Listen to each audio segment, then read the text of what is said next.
맞이했던 순간들이 많이 있으실 겁니다. 학교를 새로 가거나 직장을 새로 가거나 또 새로운 집에 이사를 가거나 또 새로운 교회를 다니거나 새로운 도시에 이사를 가고 또 결혼을 하고 출산을 하고 이런 순간들이 우리 삶에 새로움을 줍니다. 방금 언급한 것들은 대체로 외부의 환경으로 인해서 우리의 삶이 좀 새로워지는 것이죠. 근데 이와 다르게 우리의 내부로부터, 우리 내면으로부터 우리를 새롭게 하는 것들이 있습니다. 그게 바로 뭐냐면 성경에 따르면 복음이라고 해요. 하나님을 인격적으로 만나고 우리가 그리스도인이 될 때 우리의 삶에 새로움이 생긴다라고 성경은 약속해요. 그렇다면 복음은 구체적으로 우리에게 어떻게 새로움을 줄까? 여러 가지 요소가 있지만 오늘 말씀을 통해서 우리는 두 가지를 같이 보려고 하는데 첫 번째는 용서이고 두 번째는 회개입니다. 오늘 이 두 가지를 통해서 이것이 우리의 삶을 어떻게 새롭게 하는지를 함께 좀 보려고 해요. 지난 설교인 창세기 41장에서 요셉은 파라오의 꿈을 해석해서 이집트의 총리가 됩니다. 그리고 오늘 본문인 45장에서 요셉은 자신의 형들 앞에서 자신의 정체를 밝히는 내용의 본문을 우리는 함께 읽었습니다. 41장부터 45장에 이르기까지의 그 과정이 굉장히 다이나믹한 과정이 있어요. 잘 모르는 분들도 이 자리에 계셔서 제가 그 중간 과정을 좀 간략하게 설명을 드리려고 합니다. 지난 설교 41장에서 파라오의 꿈 내용이 있었습니다. 7년간 풍년이 있고 이어서 7년간 흉년이 있었죠. 실제로 그것이 들이닥쳤습니다. 근데 이 흉년이 왔을 때 이집트만 그런 것이 아니라 이집트 인근 모든 지역이 다 흉년에 들게 됐어요. 가나안 땅에 살던 야곱의 가족도 먹을 것이 없게 됐습니다. 그래서 아버지 야곱은 자신의 아들을 최대한 많이 이집트에 보내서 양식을 사오도록 합니다. 가능한 많이 보내는 이유는 그래야 많은 식량을 가져올 수 있고 오가는 길에 안전을 보장할 수 있기 때문이에요. 한 명이라도 더 보내야 할 텐데 아버지 야곱이 딱 한 명 보내지 않은 아들이 있어요. 그게 누구냐면 바로 막내인 베냐민이었습니다. 만약에 오가는 길에 사고가 생겨서 베냐민마저 죽는다면 야곱은 그걸 받아들일 수가 없었기 때문이에요. 다른 아들들은 무슨 일이 생겨도 되지만 베냐민만큼은 안 된다는 걸 보면 야곱이 여전히 편애하고 있다는 것을 우리는 알 수 있습니다. 결국 요셉의 형들이 이집트에 도착해서 그 요셉 앞에 서게 돼요. 당연히 형들은 요셉이 총리일 거라고 꿈에도 생각하지 못합니다. 그리고 요셉이 꾸었던 꿈대로 형들 앞에서 절을 하게 되죠. 요셉은 형들을 알아보았어요. 하지만 모른 척합니다. 그리고 형들을 스파이로 몰아세워요. 그리고 그 과정에서 아버지 야곱과 그리고 동생 베냐민 살아있다는 것을 확인을 한 다음에 요셉은 시므온을 인질로 잡아서 나머지 형들을 다 다시 고향으로 돌려보냅니다. 그러면서 이렇게 말해요. 베냐민을 데려와야만 시므온을 풀어주겠다라고 얘기합니다. 전혀 예상하지 못한 이런 어려움에 처하자 형들이 어떻게 반응을 할까? 창세기 42장 21절을 보면 이렇게 돼 있어요. 그들은 형들입니다. 서로 말합니다. 우리가 아우의 일로 요셉을 팔았던 일로 범죄했더니 그리고 그가 살려달라고 말할 때 외면했더니 결국 그 괴로움이 우리에게 이런 식으로 임하는구나 라고 그들이 말해요. 요셉을 이집트에 팔았던 그 사건은 이미 아주 오래전에 있었던 일인데 그 사건을 지금 떠올린다는 걸 보면 이 형들의 마음에는 그 일에 대한 일말의 죄책감이 좀 남아 있었던 것 같아요. 하나님이 드디어 그때 지었던 우리의 죄를 심판하시는구나 이렇게 지금 생각하고 있다는 것이죠. 결국 요셉의 형들은 시므온을 이집트에 남겨둔 채로 다시 집으로 돌아갑니다. 그리고 아버지를 설득해서 베냐민을 데려가려고 해요. 그런데 야곱이 허락하지 않아요. 그래서 시므온은 계속 이집트에 잡혀있는 상태가 됩니다. 그리고 시간이 지나서 사온 양식을 다 먹게 돼요. 다시 야곱이 아들에게 명령합니다. 가서 식량을 사와라. 그랬더니 아들들이 베냐민을 데려가지 않으면 저희는 그 사람을 만날 수도 없습니다 라고 말을 하죠. 결국 버틴게다가 넷째 아들 유다가 나서서 아버지 야곱을 설득해서 베냐민을 데려가기로 하게 됩니다. 베냐민을 데리고 다시 이집트를 찾은 형들을 요셉은 잔치를 베풀어 줍니다. 시므온도 풀어줘요. 그리고 다시 돌아가려고 하는 그들에게 식량도 채워주지만 돈도 넣어주고 베냐민의 식량 자루에다가 자기가 쓰는 은잔을 요셉이 숨깁니다. 그리고 집을 향해 돌아가는 그들을 뒤쫓아갑니다. 그리고는 내 은잔을 누가 훔쳐갔다. 그리고 그 범인이 베냐민으로 밝혀지게 돼요. 그리고 이렇게 말합니다. 베냐민만 두고 너희들은 가도 좋다. 이렇게 말을 해요.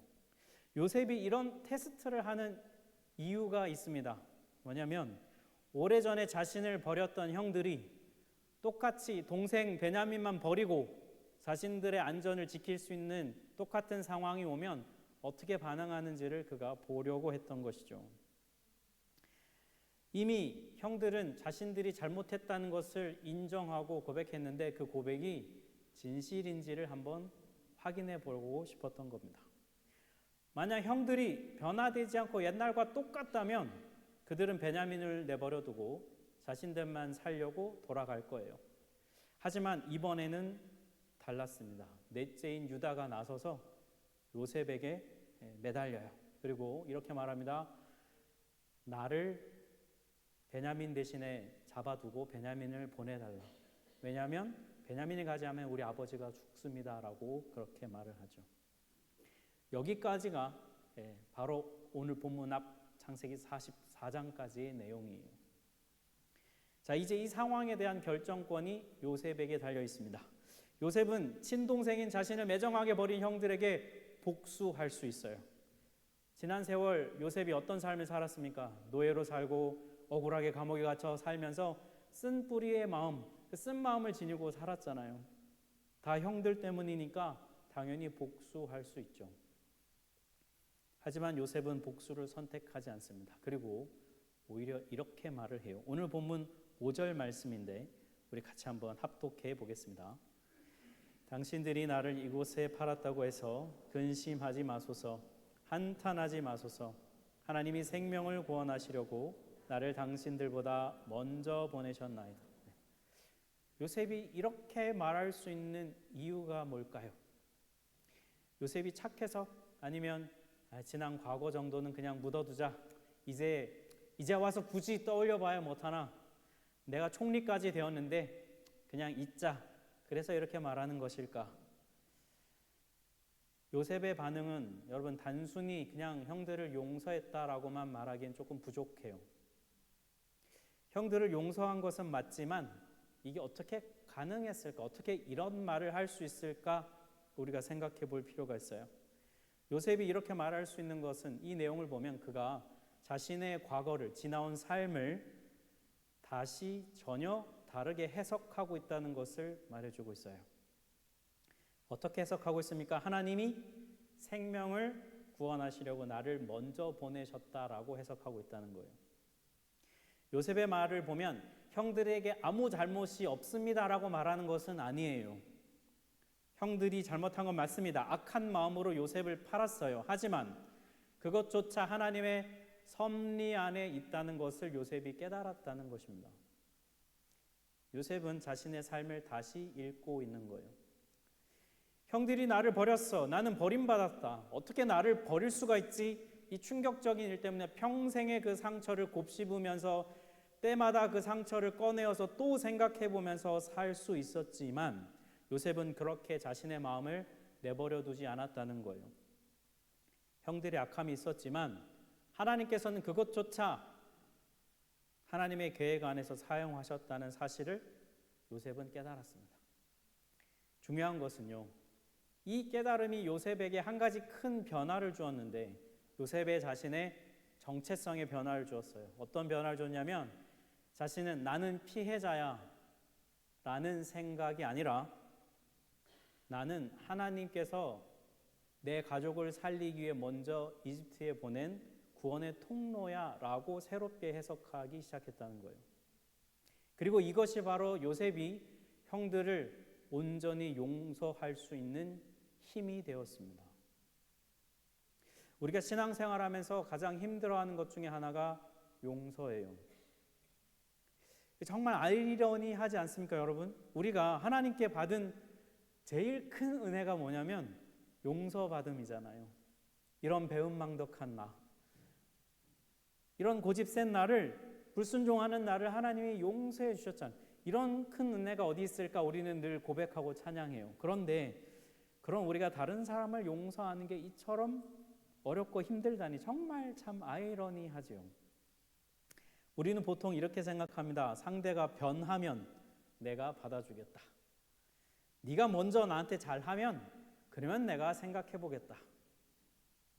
네가 먼저 사과하면 그때 용서하겠다. 네가 잘못한 게 분명하니까 그걸 깨닫고 내게 와서 진심으로 사과하면 용서할게. 우리 보통 이런 태도를 가지는데 이거는 세상 사람들이 가지는 용서의 방식입니다. 그리고 이런 용서의 방식은 한 가지 문제점이 있어요. 뭐냐면 나라는 사람을 상대방이 결정하게 한다는 거예요. 무슨 말이냐면 상대방이 어떻게 하느냐에 따라서 내가 선을 행할지 말지가 결정되게 된다는 것이죠. 성경이 말하는 그리스도인의 용서는 이렇지 않아요. 상대의 반응과 상관없이 이루어져야 한다라고 말합니다. 얼마나 용서해야 됩니까? 내가 도대체 얼마나 해야 됩니까? 라고 질문하는 베드로에게 예수님은 뭐라고 답하셨냐면 70번씩 7번, 70번 곱하기 70 무한대로 용서하라고 말씀하세요. 이런 말씀은 우리를 굉장히 불편하게 해요. 그러면 그리스도인은 무조건 다 용서해야 됩니까? 상대가 명백하게 잘못했는데도 따지지도 말아야 됩니까? 용납하고 참아야 됩니까? 오늘 설교를 통해 용서의 모든 걸 다 설명드릴 수는 없습니다. 네. 다만 오늘 말씀드리고 싶은 핵심은 이거예요. 용서는 성경에 따르면 그리스도인이 하나님의 명령에 순종해야 하는 것이라고 말합니다. 그런데 중요한 건 뭐냐면 용서를 하되 어떻게 하느냐가 중요하다는 거예요. 용서는 해야지만 그 과정이 중요합니다. 용서는 어떻게 시작하냐면 의지와 결단으로 시작합니다. 그것은 필요해요. 용서할 마음이 들 때까지 기다렸다가 용서하는 것은 불가능합니다. 아마 평생에 우리의 마음에 그 마음 잘 들지 않을 거예요. 용서가 과정이 중요한 이유가 뭐냐면 용서는 단번에 한 번에 다 완성되지 않아요. 특히 우리의 상처가 크면 클수록 더 그렇죠. 그래서 용서가 완성되기까지는 오랜 시간이 걸릴 수는 있어요. 하지만 용서는 의지와 결단으로 시작은 해야 한다는 겁니다. 시작도 하지 않는 것은 불순종일 수 있어요.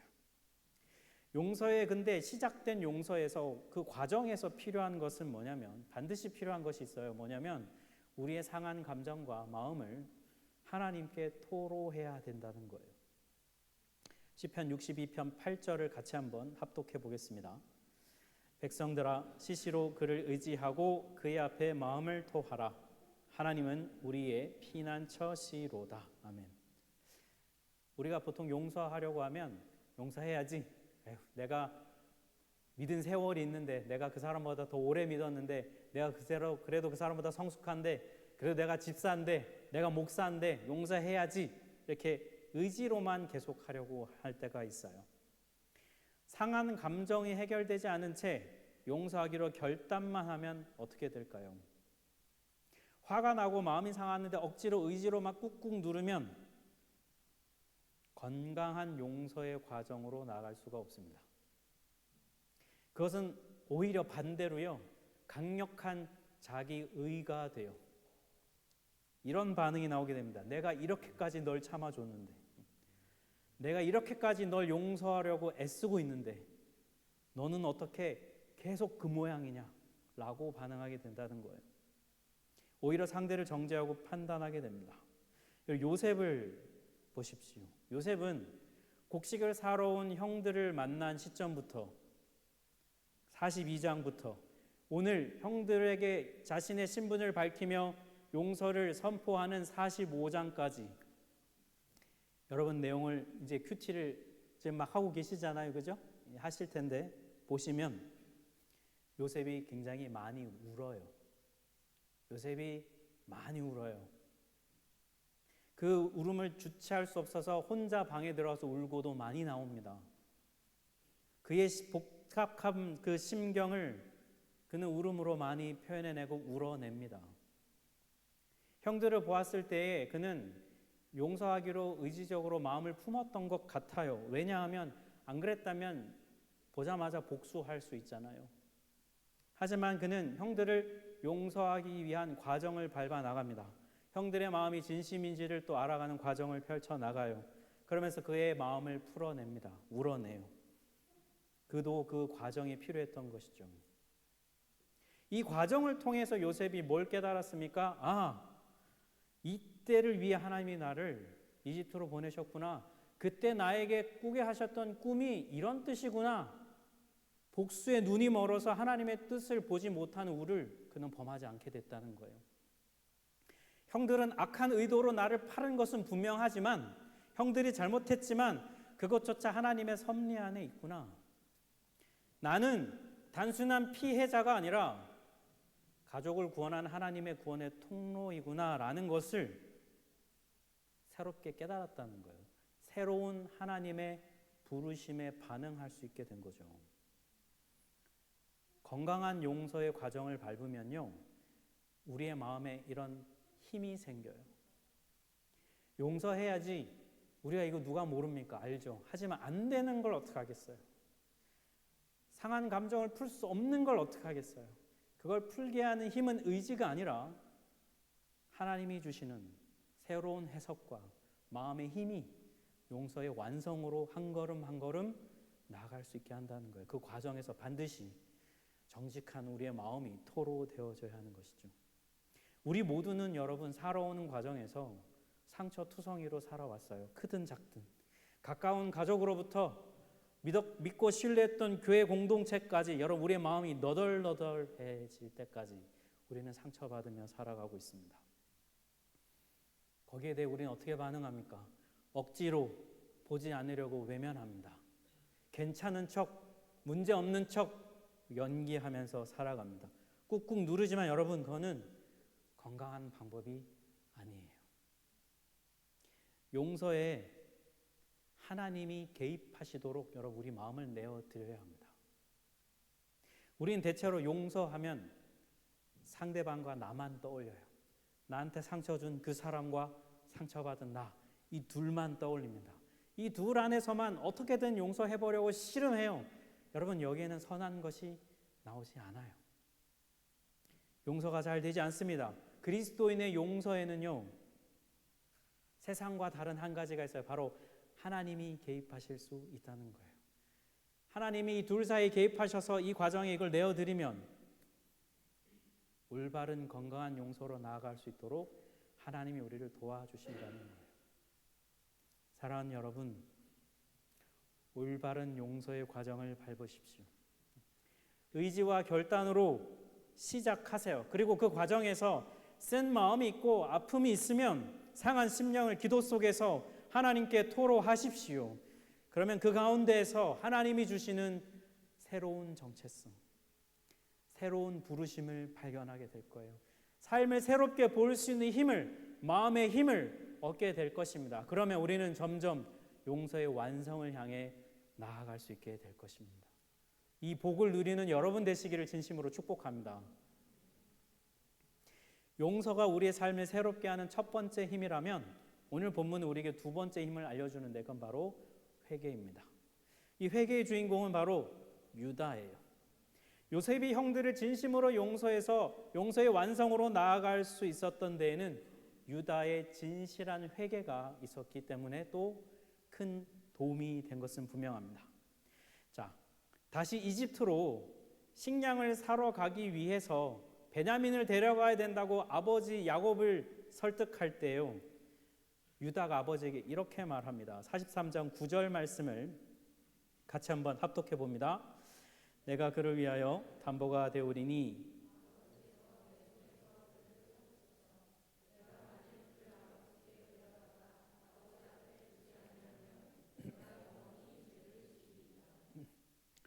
여러분, 이 고백을 보면 유다가 참 성품이 됐구나, 아버지를 생각하는구나, 이런 생각을 좀 우리가 볼 수 있는데, 유다가 이렇게 결단한 고백, 유다의 이 고백 안에는요, 먼저 유다의 이 고백 앞에 심경에 큰 변화가 한 가지 있었습니다. 성경의 본문의 내용은 명확하게 나오지 않지만 우리가 추정할 수 있는 한 가지가 있는데 뭐냐면 유다가 아버지 야곱을 용서했다는 거예요.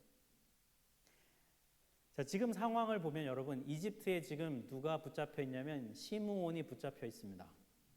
그런데 야곱은 베냐민을 잃을까 봐 잡혀 있는 시므온이 그냥 잡혀 있도록 내버려 두고 있는 상태예요. 시므온도 아들이잖아요. 그런데 지금 야곱은 베냐민만 편애하고 있는 거예요. 오래전에 형들이 요셉을 팔아버린 근본적 원인은 어디에 있냐면 시작은 야곱의 편애에서 시작된 거잖아요. 요셉만 사랑하는. 그런데 아버지 야곱이 아직도 시간이 이렇게 지났는데 아직도 베냐민만 편애하고 있는 이 현실을 아들 유다의 입장에서 여러분 유다라면 어떤 마음이 들겠습니까? 어떻게 아버지는 전혀 변하지 않는가? 어떻게 계속 이럴 수 있는가? 아버지에게 여러분 분노하는 것이 당연한 반응 아니겠습니까? 시므온도 아들인데 어떻게 이럴 수 있냐고 따질 수 있잖아요. 근데 유다가 그렇게 반응하지 않아요. 오히려 아버지 야곱의 마음을 헤아리고 베냐민에게 집착하는 아버지의 연약함을 유다가 포용합니다. 아버지를 달래고 아버지를 안심시켜요. 이것이 바로 유다가 아버지의 연약함을 품고 포용했다는 증거예요. 유다가 이렇게 반응할 수 있었던 이유가 어디에 있을까요? 앞서 우리 이미 봤지만 42장 21절 말씀에 보면 형들이 서로 말하는 거예요. 우리가 아우의 일, 요셉을 팔은 일 때문에 하나님이 우리의 이 범죄를 보고 지금 우리를 벌하시는구나. 스파이로 몰려서 이렇게 몰려있는 상황에서 형들이 이렇게 말했습니다. 이 상황에서 유다는 뭘 떠올렸을까요? 구덩이에 갇혀있는 요셉을 이집트에 팔자고 했던 사람이 누구냐면 바로 유다예요. 자신의 죄를 떠올리며 회개하는 건데 여러분, 이 회개가 그냥 하나님 때 혼나는구나 이런 회개가 아니라 유다는 진심으로 그가 회개하였습니다. 어떻게 알 수 있을까요? 유다의 회개가 진심이라는 것을. 나중에 두 번째 와서 베냐민이 인질로 잡히고 다 돌아가라고, 다 너희들은 가도 좋다라고 요셉이 말할 때 유다가 요셉에게 이렇게 말을 합니다. 여러분 44장 16절 33절을 같이 합독해 보겠습니다. 유다가 말하되 우리가 내 주께 무슨 말을 하오리까? 무슨 설명을 하오리까? 우리가 어떻게 우리의 정직함을 나타내리까?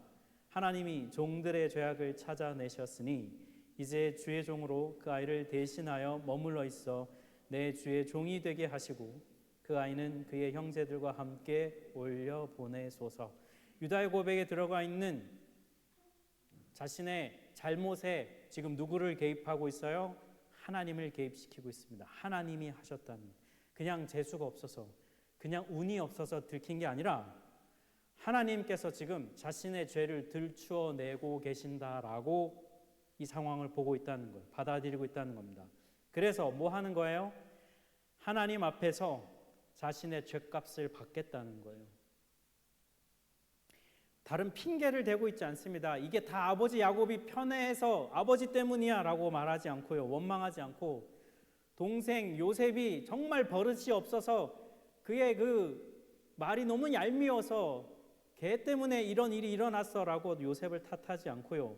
내 죄에 대해 하나님이 심판하시니 그 죄값을 받겠다라고 말하고 있습니다. 이게 유다의 회개가 진실하다는 증거예요. 유다의 회개가 진실했더니 결과가 어떻습니까, 여러분? 먼저 보면 아버지 야곱이 변화됐어요, 여러분.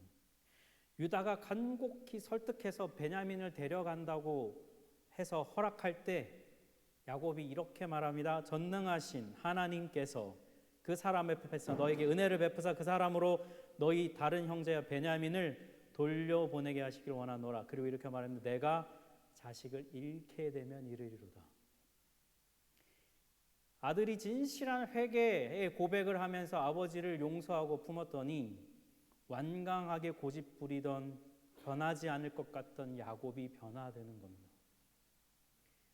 그리고 오늘 본문에 읽은 것처럼 요셉도 유다의 이 진실한 회개 앞에서 결국 참지 못한 울음을 터뜨리며 용서의 완성을 매듭짓게 돼요. 여러분, 우리의 회개가 진실하면 그것은 또 다른 진실한 회개를 불러옵니다. 그리고 결국은 모두가 올바른 용서의 완성을 향해 나아갈 수 있게 합니다. 이게 진실한 회개가 갖는 힘이에요. 우리는 흔히 자신을 피해자로만 생각해요. 여러분, 용서라는 단어를 들으면 우리의 대부분은 내가 상처받고 내가 피해본 것 그것만 떠올립니다. 근데 여러분, 정말 그렇습니까? 우리가 피해자일 수 있지만 동시에 우리는 가해자이기도 하지 않던가요? 늘 항상 100% 상대방만 잘못하던가요? 여러분, 우리는 정말 하나님 앞에서 떳떳할 수 있을까요? 십자가 앞에 여러분 한번 서보세요. 내가 피해자라고 생각한다면 정직하게 그리고 똑바로 여러분 십자가를 보세요. 이 땅에서 살았던 모든 사람 중에서 그 누구보다 가장 억울하고 가장 역대급 피해자는 바로 예수님이에요. 나 때문에 예수님이 죽으셨다고 여러분 진심으로 고백하신다면 우리 심각한 가해자 맞잖아요. 우리는 도대체 언제까지 피해자라는 프레임에 갇혀서 살아갈 것인가요? 그래, 나도 잘못했지, 이런 정도가 아니라요, 여러분. 그게 아니라 정말 언제나 돼야 여러분 우리가 진실한 회개를 할 수 있을까요? 내 잘못입니다라고. 하나님 앞에서 진실한 회개를 할 때에야 우리는 비로소 얼마나 큰 죄인인지를 그제서야 여러분 깨달을 수 있어요. 그리고 그제서야 은혜가 뭔지를 알 수 있게 됩니다. 그리고 이것은 정말로 큰 힘이 되어서 나의 삶뿐만이 아니라 내가 용서를 구하는 그 대상까지도 변하게 하는 힘을 발휘해요. 오늘 본문에 나오는 이 돌이킬 수 없는 상처로 인해 깨질 대로 깨진 것 같은 야곱의, 요셉의, 유다의 가족이 회복될 수 있는 힘은 용서와 진실한 회개 때문에 가능한 것입니다. 여러분, 오늘 본문은요, 우리의 삶의 아주 실제적인 이런 문제에 대해서 아주 사실 고전적이고 클래식한 답을 주고 있습니다. 용서와 회개, 너무 뻔한 얘기잖아요. 죄와 상처로 우리의 삶은 얼룩져 있고 어쩌면 여러분 과거에 있었던 어떤 일로 인해서 여전히 지금도 고통받으면서 우리는 살아가고 있는지도 몰라요. 그런 우리에게 오늘 본문은 그 삶으로부터 벗어날 수 있는 길을 제시해주고 있어요. 중요한 건 여러분 이것입니다. 우리의 문제는요, 단순히 상처받았다, 내가 피해자야 라고 생각하는 데 있는 것이 아니라 우리가 받은 상처와 아픔, 우리의 삶에 있는 죄의 문제를 어떻게 해석할 것인가에 달려있다는 거예요. 요셉은요, 자신의 상처를 하나님의 꿈으로 해석합니다. 자신의 삶에 대한 새로운 해석을 하나님의 꿈에서부터 시작해요. 그리고 그것으로 치유하고 그것으로 어루만집니다. 아, 그래서 하나님이 나에게 이런 꿈 꾸게 하셨구나. 아, 그래서 하나님이 나에게 이렇게 말씀하셨구나. 아, 그래서 하나님이 나에게 이런 상황을 주셨구나. 어린 시절에 꿨던 그 꿈이 자신의 삶에서 씻을 수 없을 것 같은 그 상처를 치유하고 아물도록 하나님께 마음을 열어드린다는 거예요. 유다는 자신의 죄를 드러낸 하나님 앞에 겸손하게 반응합니다. 누구를 탓하고 원망하고 회피하지 않아요. 진실한 회개를 함으로써 다른 이의 삶에 선한 하나님의 영향력이 끼치도록 하고 있습니다. 여러분, 우리는 어떻습니까? 단순한 피해자인가요? 아니면 하나님의 구원을 드러내는 자로서의 삶을 살아가시겠습니까? 우리 언제까지 과거에 갇혀서 헤어나지 못하며 그 상처를 곱씹어가면서 괴로워하면서 우리에게 주어진 삶을 살아가시겠어요? 용서와 회개를 통해 여러분 새로운 힘을 얻으시기를 축복합니다. 새로운 부르심, 새로운 해석, 새로운 정체성을 가지고 주어진 삶을 하나님의 사람답게 살아가시기를 주님의 이름으로 축복합니다. 우리 함께 찬양.